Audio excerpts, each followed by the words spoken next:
Did Paro forget who he had enslaved? So this week's Parsha is the culmination of three Parshas, right? We're finally getting to the Exodus from Egypt. But if you go back over the last three Parshas, you're going to notice something really strange.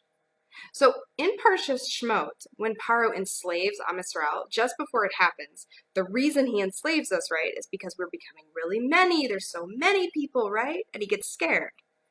When he talks about us at that point, he calls us Bnei Israel, the Israelites, the children of Israel. But from the point he enslaves us, all the way through the rest of these three Parshas, he never calls us Bnei Israel again. He calls us something else. And most of the time what he calls us is Ivrim. So what's the deal? What's an Ivri? So an Ivri is a really old name for the family. Avraham Avinu was called Avraham the Ivri. Now there's different opinions about why. Some people say because he was descended from Ever Ivri.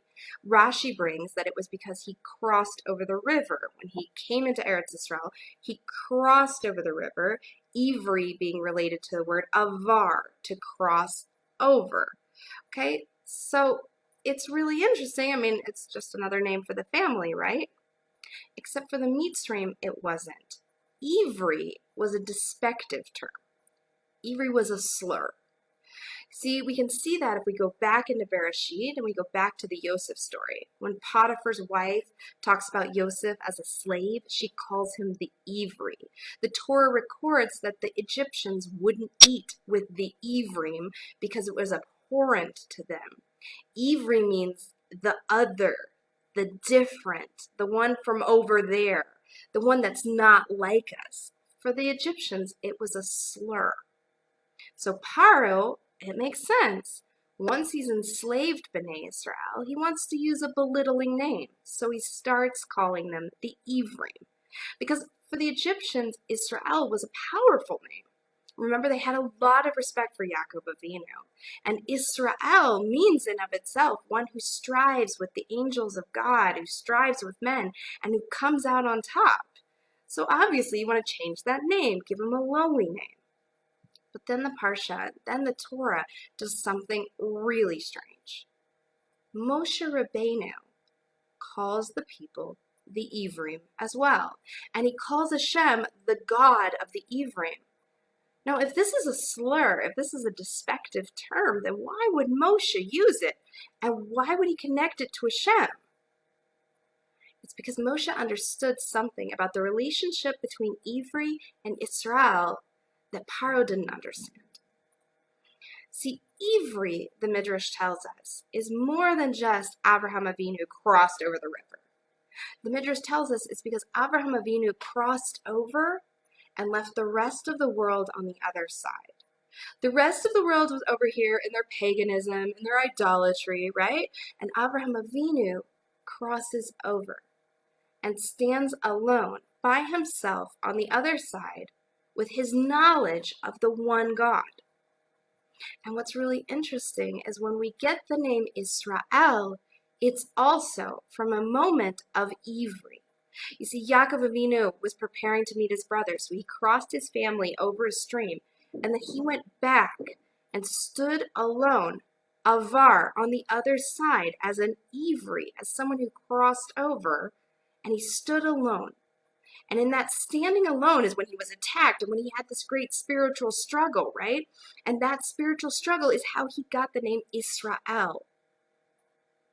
So Ivri and Israel are actually the same thing.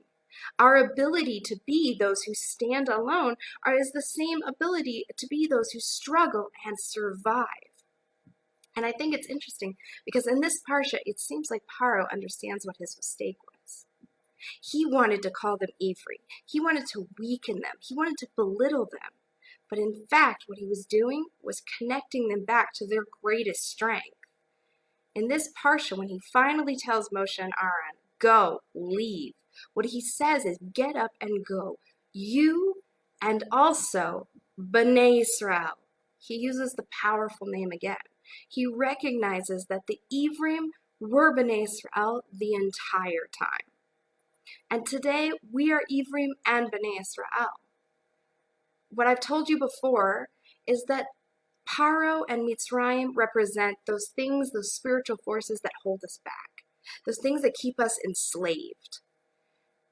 And when we come at them, we have to come at them with our power of Bnei Israel and Ivri. How many times has fear, doubt, wondering what people are going to say, worry held you back from doing the right thing? When you knew you should have stood up and stood alone, and you didn't. When everybody suddenly started speaking Lashon Hara, and you didn't leave the conversation. When you should have stood up for someone, stood up for what you believed in, and you were too afraid. In those moments, be an Ivri. Stand up on the other side. Do not be afraid. You are Bnei Israel. You have the power to fight for what you believe in, and you are Ivri. You have the power to stand alone with your God. Be an Ivri. Be Bnei Israel. Be free.